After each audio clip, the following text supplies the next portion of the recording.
Abu Hurairah radhiyallahu anhu, baginda Muhammad SAW bersabda, Allah Azza wa Jal berkata. Jadi hadis itu ada dua. Hadis yang merupakan ucapan, ketetapan, ataupun perbuatan Nabi Muhammad SAW. Ada juga hadis yang sebetulnya itu ucapannya Allah Ta'ala. Ya, ucapannya Allah Ta'ala. Tetapi bukan Al-Quran. Yang Rasul menyampaikan langsung kepada kita, ini Allah yang berkata gitu. Walaupun sejatinya semua ucapan Nabi SAW adalah ucapannya Allah. Kenapa? Wa ma yantiqu 'anil hawa. Karena baginda Muhammad SAW dalam Al-Quran dikatakan tidak pernah berbicara dari hawa nafsunya. Melainkan semua yang diucapkan Nabi, wahyun yuha. Adalah wahyu dari Allah Subhanahu wa ta'ala. Maka hadis yang sebetulnya ucapannya Allah tapi disampaikan Nabi SAW itu disebut hadis qudsi. Nah, ini termasuk hadis qudsi yang diriwayatkan oleh Imam Muslim. Yaqulullah Azza wa Jal. Allah Azza wa Jal berkata, Ana 'inda dhanni 'abdi bi. Aku sesuai prasangka hambaku. Prakata hadisnya seperti ini. Ini penting untuk kita rasakan dulu biar kita bisa paham keseluruhan hadis. Aku sesuai prasangka hambaku terhadap diriku, kata Allah. Nah, sekarang kita mau memprasangkai Allah apa? Ya sesuai kenyataannya saja. Kenyataannya Allah Maha mencintai, kenyataannya Allah Maha menyayangi, kenyataannya Allah Maha mengampuni, kenyataannya Allah Maha melindungi, kenyataannya Allah Maha memberi. Itu semua fakta, nyata. Maka kita prasangkai saja Allah seperti itu terhadap kita. Allah sayang sama saya. Allah pasti akan memberikan jalan kepada saya untuk mendapatkan ampunan. Allah pasti akan mengampuni saya. Allah pasti. Prasangkai Allah dengan baik dulu. Husnudzon. Jangan prasangkai Allah dengan buruk, negatif. Setiap ada yang nanya sama saya, itu saya jawab, responnya itu macam-macam. Dan saya itu paling gak suka. Kalau ada orang saya kasih tahu, ngeyel. Ngeyelnya model begini loh. Misal datang satu orang, Habib saya sakit, tolong didoakan. Saya jawab, kamu sehat. Mestinya jawabannya apa? Amin. Betul ya? Enggak, Bib. Saya ini sakit. Menukip ya. Habib saya sakit, doakan. Kamu sehat. Mestinya jawabannya? Amin. Kiai saya sakit, tolong doakan. Jawabannya mestinya? Kalau kiainya bilang kamu sehat, jawabannya mestinya bilang apa? Amin. Kalau orangnya jawab bukan amin tapi Kiai, Habib, saya ini sakit beneran. Ini maksudnya mau minta doa atau mau curhat? Curhat, ya. Dan dia sudah berpikir negatif. Bahwasanya dirinya ini gak akan sembuh. Penyakitnya susah disembuhkan. Jadi jawaban seorang Habib, Kiai, ulama atau teman-teman yang mengatakan kamu sehat, dianggap ini omong kosong yang gak ada manfaatnya gitu loh. Ini namanya prasangka buruk kepada Allah Subhanahu wa ta'ala. Wah ini banyak ini. Ada satu orang datang, Habib, saya ini punya masalah besar. Saya jawab, insya Allah enggak ada masalah. Ada Bib, ada. Kiwara sebor lagi. Dijak mikir enak kok. Saya itu mau memperbaiki dulu pola pikir orang-orang yang berinteraksi dengan saya. Jangan pernah kamu berpola pikir bahwasannya kamu punya masalah. Kalau pola pikirnya gitu terus, berarti zonmu ya begitu. Prasangkamu saya dalam masalah.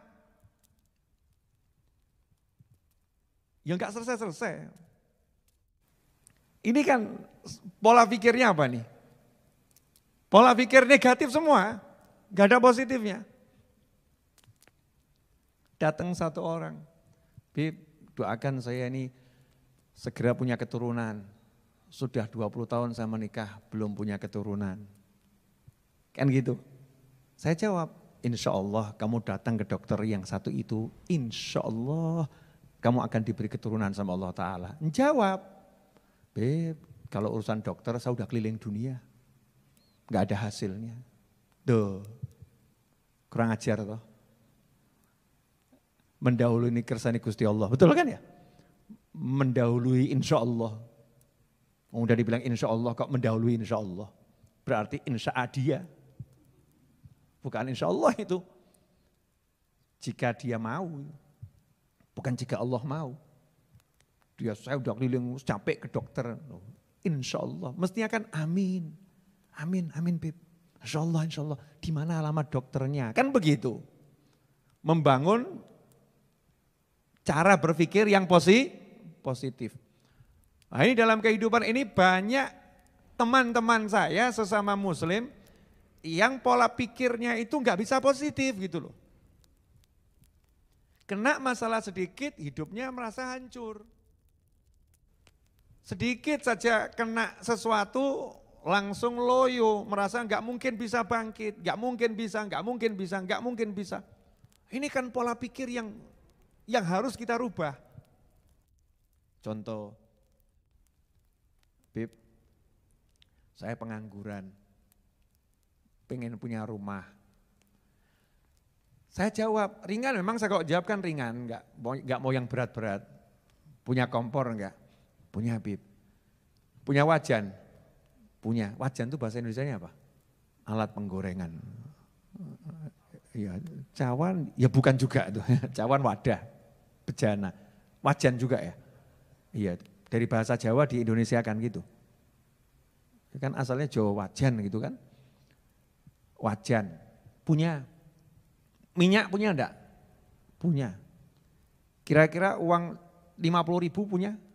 Punya Bib, alhamdulillah. Ya sudah, ke pasar beli pisang, bawa pulang ke rumah, potong-potong, goreng, kelilingkan satu kota. Insya Allah nanti punya uang banyak. Jawab, Bib, kalau jual pisang goreng kapan sugih Bib? Mau saya jawab, anak presiden aja jualan pisang. Dan ternyata ya menghasilkan duit, betul kan ya? Masa kamu sombong seperti itu? Dahuli kersane Gusti Allah.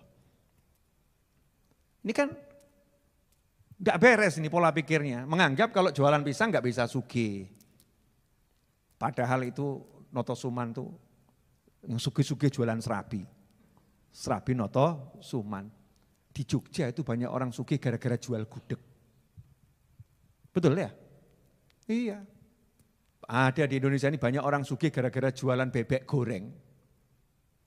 Bebek goreng, kan gampang toh bebek digoreng, selesai. Ya disembelih dulu, jangan langsung hidup-hidup digoreng. Ngaco kamu. Sembelih dulu. Syar'i, goreng.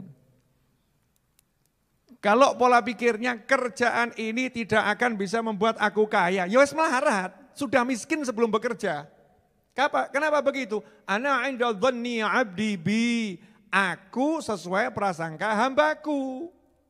Lah mikirmu ngono ya ngono. Makanya kalau ketemu orang-orang soleh itu, ini ya, ini mahal nih, rungokno nih, larang. Assalamualaikum, Yai, Habib, Ustadz. Waalaikumsalam warahmatullahi wabarakatuh. Doakan Yai, saya pengen nikah, jodohnya belum ada nih, nggak datang-datang. Yainya jawab, insya Allah besok kamu nikah. Jawab, kok besok toh Yai, tahun ini aja belum tentu kok. Itu jadinya adalah, ya wis, ya itu. Enggak besok, enggak tahun ini. Karena apa? Karena kamu sudah ngomong sendiri kepada Allah Ta'ala, aku prasangkai hari ini aku enggak nikah, besok enggak nikah, tahun ini enggak nikah. Maka Allah mengiyakan, ya wis, selesai. Berarti ucapan ini ngeri atau enggak ngeri nih? Ngeri. Makanya tanya sama teman-teman saya, sama relawan-relawan saya, sama santri-santri saya itu paling marah gitu ya. Kalau ada orang saya suruh bilang enggak bisa. Oh tajak gelut itu. Ya gelut dalam tanda kutip, ya orang gelut tenan mesti kalah aku tua kok ya.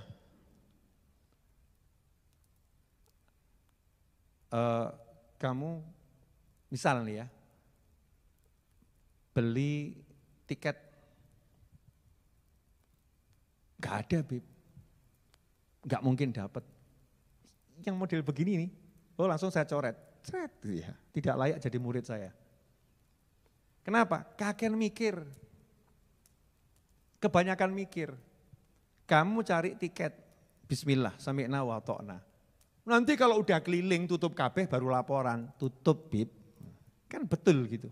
Tapi pola pikirnya adalah insya Allah ada yang buka. Pola pikirnya harus betul dulu. Dulu saya kalau guru saya ngomong sesuatu, saya nggak pernah ngomong nggak bisa. Nggak pernah ngomong nggak bisa. Saya masih ingat ketika guru saya ngomong ke saya, Novel beli mobil ya. Lawang saya itu uang 1 juta aja nggak punya kok. Guru saya bilang beli mobil ya. Itu guru saya ngomong begitu sambil bawa brosur. Saya masih ingat itu sebelum makan siang ada sales dari Semanggi sini ke tempat rumah guru saya, pengen ketemu. Ditemuin tuh sama guru saya, anak muda gitu. Nawarkan mbak brosur jualan mobil, sales waktu itu. Ya terima kasih.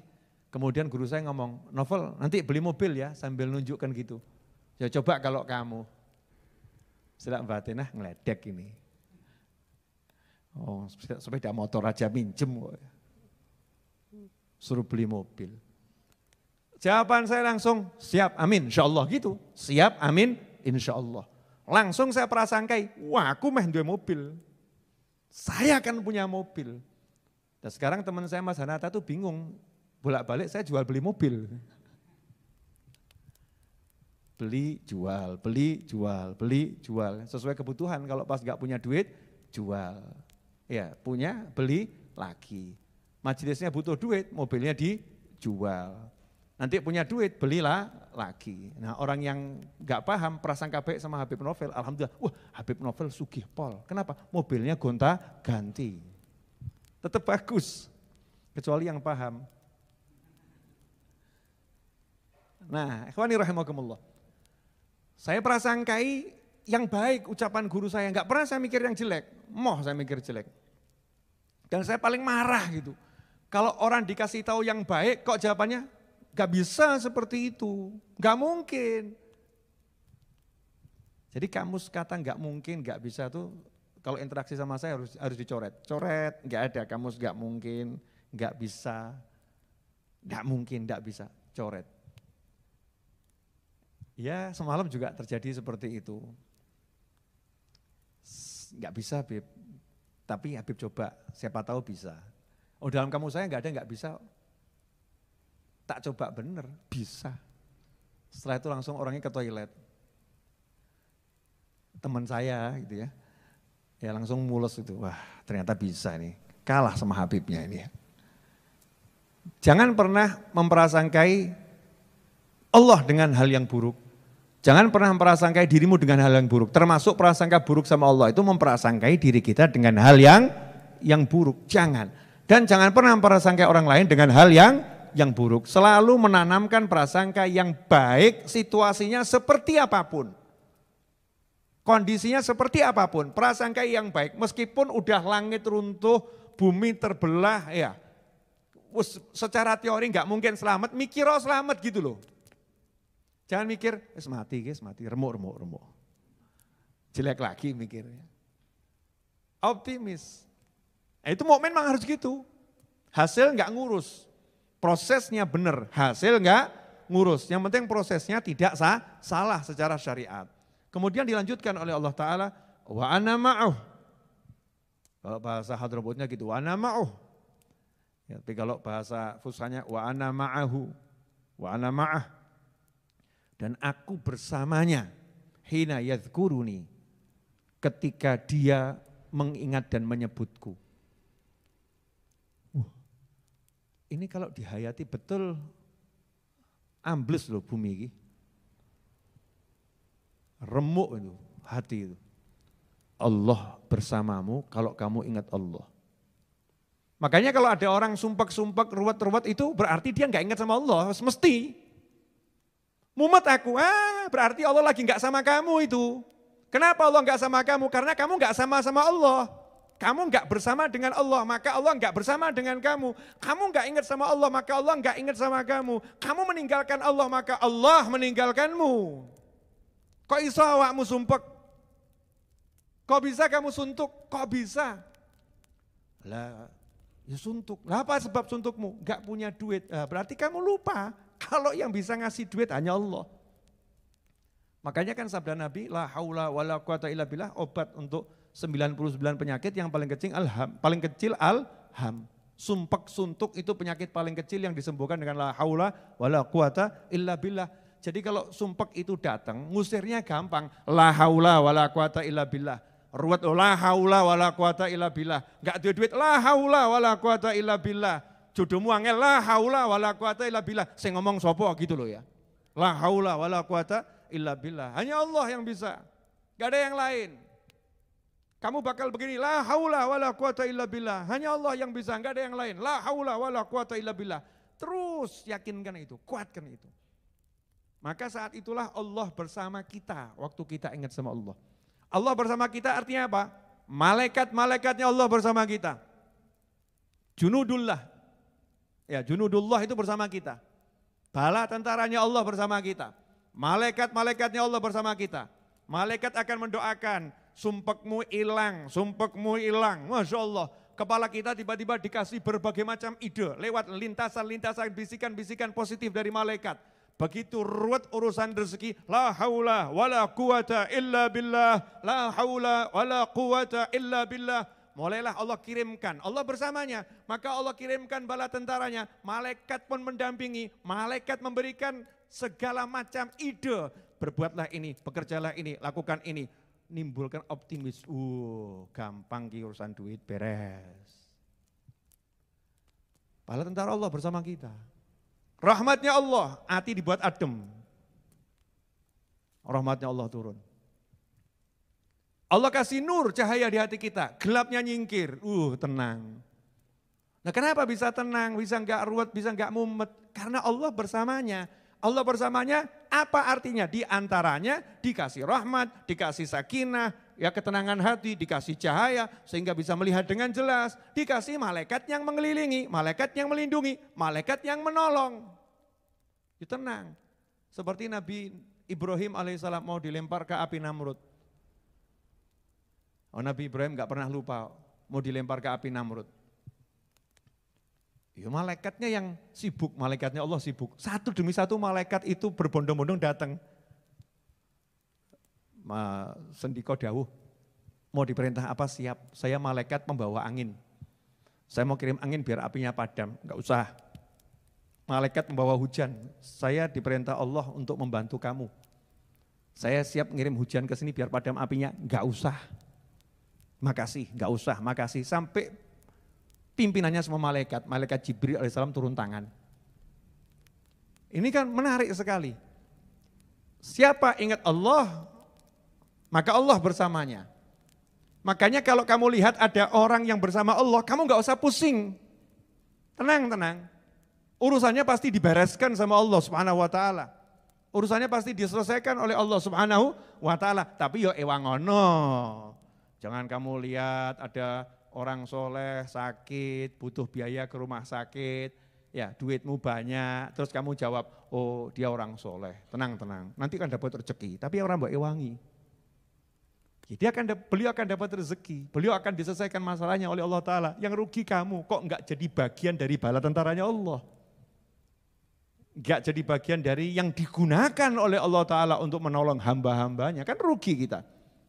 Tapi kalau kita dipakai sama Allah Ta'ala untuk menolong hamba-hambanya, berarti kita orang pilihannya Allah Subhanahu wa Ta'ala.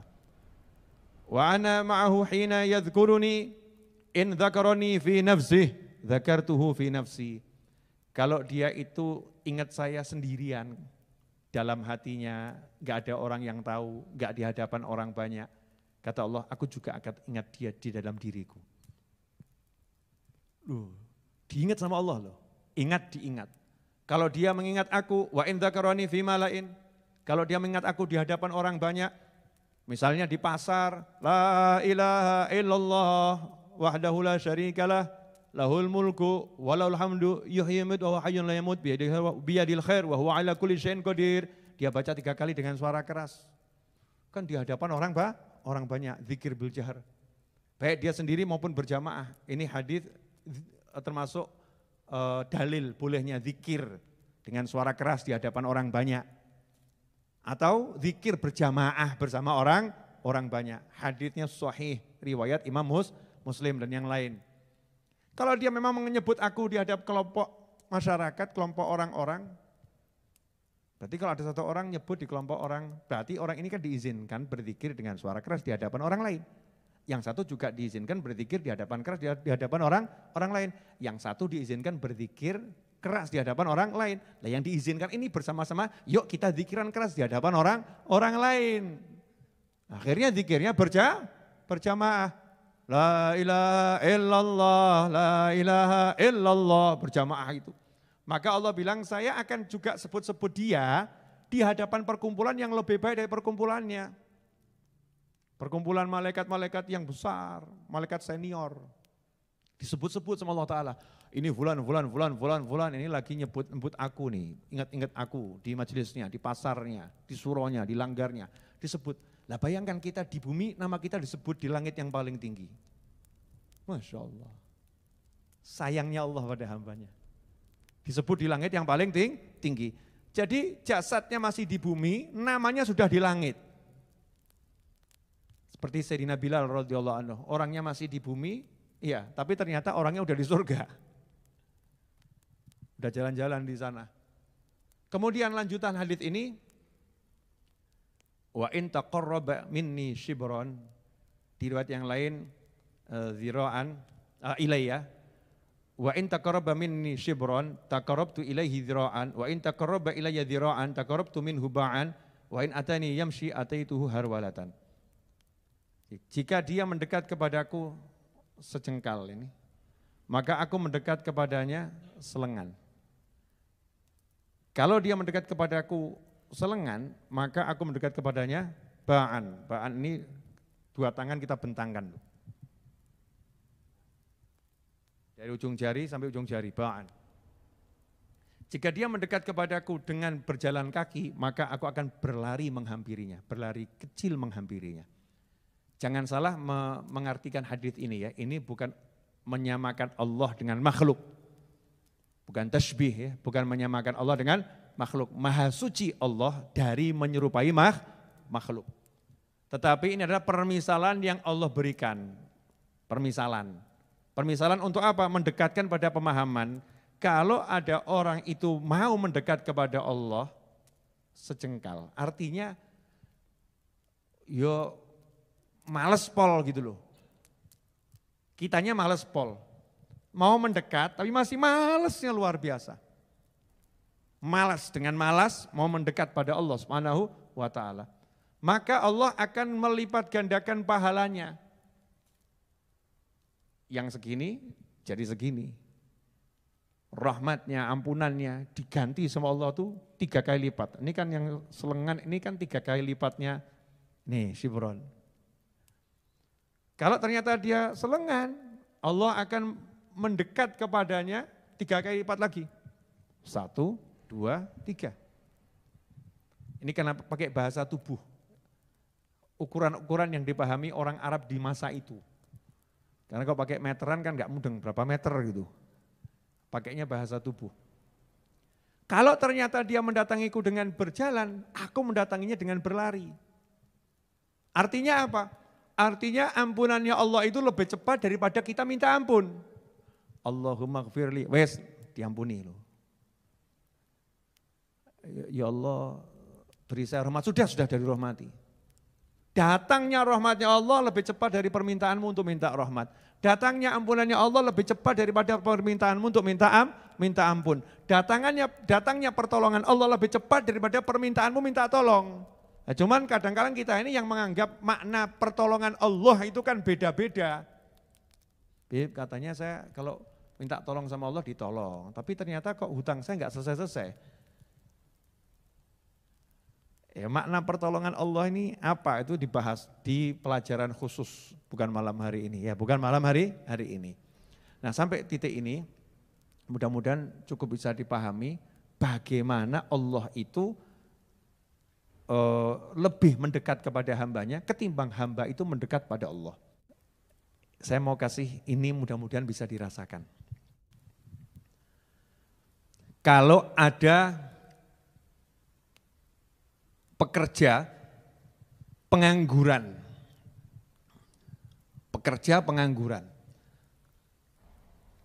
terlilit hutang, dan terancam diceraikan oleh istrinya. Karena istrinya udah gak kuat hidup dengan seorang suami yang gak bisa memberi nafkah. Bukan gak mau ya, tapi gak bisa memberi nafkah. Terus pekerja tadi mendatangi orang yang terkaya di desanya. Atau di kampungnya atau di kotanya. Nunggu di depan pintu rumahnya, mengetuk pintu rumahnya sampai ditemuin. Setelah ditemuin kemudian dia merendahkan diri serendah-rendahnya dan mengatakan, tolong saya siap diangkat jadi apapun, mau bagian kosek-kosek WC siap, bagian bersihkan apapun siap, yang penting saya diberi gaji yang cukup untuk membiayai kehidupan anak istri saya, cukup untuk makan mereka, biar rumah tangga saya selamat, anak istri saya selamat, tolong saya. Saya mau nanya, kalau ada orang yang susah begitu kemudian bersikap seperti itu, wajar atau enggak wajar? Wajar tuh ya, namanya juga orang butuh. Kalau begitu kan wajar. Tapi kalau kondisinya dibalik,